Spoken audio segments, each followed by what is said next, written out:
राकेश और अर्जुन दोनों पक्के दोस्त थे। वह दोनों बचपन से एक साथ बड़े हुए थे। वह दोनों मेहनत नहीं करना चाहते थे। वे सोचते थे कि अगर किस्मत में होगा तो मिलेगा। वो दोनों की यही हरकत की वजह से उनका परिवार बहुत परेशान रहता था।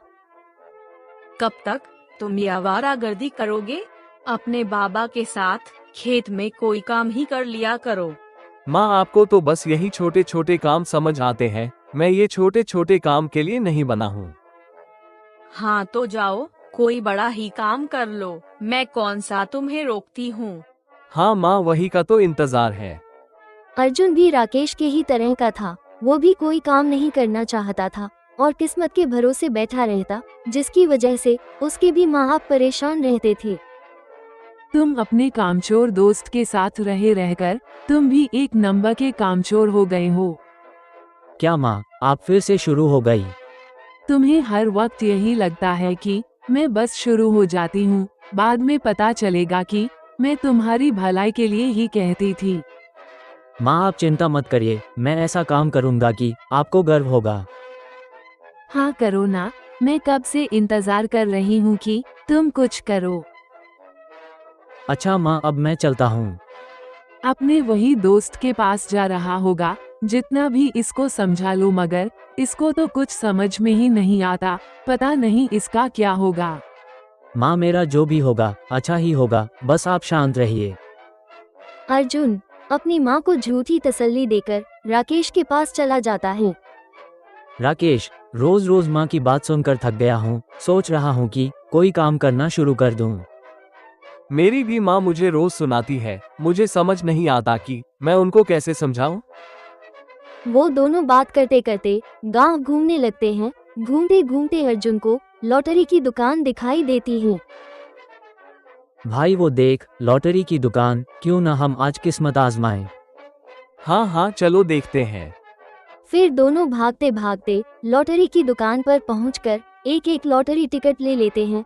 फिर वो दोनों नतीजे का इंतजार करने लगते हैं। ये क्या तुम अब एक नए मेले में फंस गए? कब तक ऐसे हाथ पर हाथ रखकर बैठे रहोगे? कुछ पाने के लिए कुछ करना पड़ता है, ये बात तुम्हें कब समझ में आएगी?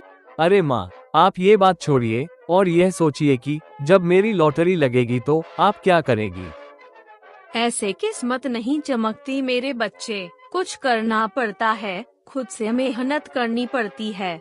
ये क्या है? अब तुम एक नए कारनामे करने चले गए। तुम्हें कब समझ आएगा कि खुद मेहनत करनी होती है। क्या माँ हर वक्त मेहनत की बात करती हो? और वैसे भी किस्मत में जो होता है वही मिलता है। अच्छा माँ, ये सब छोड़िए, मुझे खाना दे दीजिए, बहुत तेज भूख लगी है। मुझसे क्या कह रहे हो? अगर किस्मत में होगा तो खुद खाना चल के आएगा, बस तुम ऐसे ही बैठे रहो। अगले दिन सुबह जल्दी उठकर वो दोनों लॉटरी की दुकान पर पहुंच जाते हैं। भाई, जरा हमारा नंबर मिलाओ। अब किसी का नंबर मिलाने की जरूरत नहीं है। आपका मतलब क्या है? हम समझे नहीं। मेरा मतलब है कि जिसका नंबर आया था वो पहले ही अपना इनाम लेकर जा चुका है। आप दोनों कल कोशिश करिएगा। फिर वो दोनों उदास होकर एक एक टिकट खरीदकर अपने घर लौट आते हैं। ऐसे ही रोज रोज वह दोनों लॉटरी का टिकट खरीदकर अपनी किस्मत आजमाते रहते हैं, मगर दोनों को हर बार उनके हाथ कुछ नहीं आता। उन्हें हमेशा निराश ही होना पड़ता है। एक दिन अर्जुन की माँ गुस्से से अर्जुन से कहती है, ये क्या रोज रोज का हिसाब बना लिया है? कभी कभी लिया तो हो गया, तुमने तो रोज का धंधा बना लिया है। अगर तुमने कल खरीदा तो मैं तुम्हें घर से निकाल दूंगी। अरे माँ, गुस्सा क्यों कर रही हो? जब मेरी लॉटरी खुलेगी तब देखना, फिर मैं उस पैसे से बहुत बड़ा कारोबार खड़ा करूँगा। अगर नहीं खुली तो तब क्या करोगे? ऐसा क्यों कह रही हो माँ? सही सही कहिए। देखो अर्जुन, लॉटरी निकले ना निकले तुम्हें अब जल्दी कोई काम करना होगा। अपनी माँ की बात सुनकर अर्जुन घबरा जाता है और भागते भागते राकेश के पास जाकर कहता है, राकेश, अब मेरी माँ मुझे घर से निकालने की धमकी दे रही है। अब मुझे बिना काम करे नहीं रहने देंगी। अब तुम ही कुछ बताओ। मैं क्या बताऊं? मेरी जान खुद अटकी पड़ी है। मेरी भी माँ मुझे रोज बातें सुनाती है। आज मैंने ऐसे ही कह दिया है कि जब लॉटरी निकलेगी तो उसी के पैसे से बहुत बड़ा कारोबार खड़ा करूंगा, मगर मेरे पास तो अब लॉटरी का टिकट खरीदने के पैसे भी नहीं है। मेरे पास एक आइडिया है, जब हम दोनों में से किसी का टिकट निकलेगा तो हम दोनों उस पैसे से कारोबार खड़ा करेंगे। ये तो बहुत अच्छा आइडिया है, हम ऐसा ही करेंगे। फिर दोनों बात करके लॉटरी का टिकट खरीदने के लिए चले जाते हैं। भाई साहब, कोई ऐसा टिकट देना कि वो जरूर से निकले। अब मुझे क्या पता कौन टिकट है, अगर मैं जानता तो मैं खुद ना ले लेता क्या।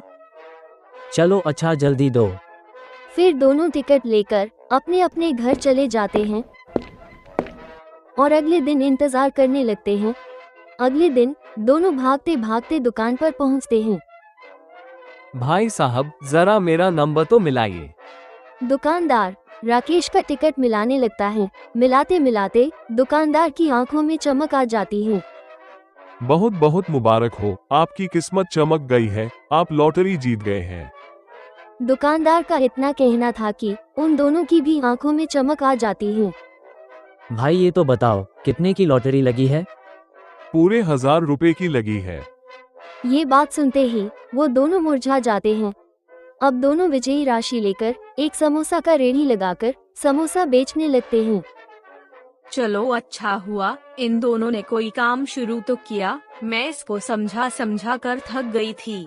हाँ, जो भी होता है अच्छे के लिए होता है।